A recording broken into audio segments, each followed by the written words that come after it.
Alors, deuxième étape de la cachérisation de notre souka de Rajbi. Et bien entendu, pour toutes les soukottes de nos chers amis. Alors voilà, Baruch Hashem, approche mon ami Tom, on va filmer en zoom. Alors, nous avons fait le ring avec les 4 filles. Voilà, le ring est là. Donc, on a nos murs de la souka. C'est vrai que on ne peut pas appeler ça un mur, mais comme on a dit, à la Khalé Moshe Misinaï, donc ne posez pas de questions, ça s'appelle les voûtes et ça s'appelle un mur. Quand c'est à moins de, bien entendu, quand c'est à moins de 23 cm, 23 et moins de 24 cm. Ah ouais?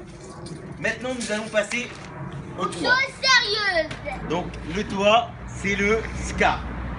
Alors, pour le scar, celui qui pose son scar directement sur cette structure en souka, Il est Khayal Mita. sans mettre de tasseau en bois pour que le scar repose dessus, la souka, bien évidemment, est Elle est pas cachée. Pas saoul. pas soul, Razak Aaron. Alors, ce que nous allons faire, nous allons procéder de la manière suivante. De mettre plusieurs roseaux C'est des bambous. de bambou, ce que notre ami Reuven a commencé à mettre. Bon, Rachel, Razak et Tzadiki. Alors regardez. il Roman, va elle est où la mettre- kippa? Elle est où la kippa? Problème de taille, donc Reuven, il va mettre. C'est un le portugais, c'est un roseau. maçon portugais. Et nous allons procéder de cette manière sur toute la structure de la souka.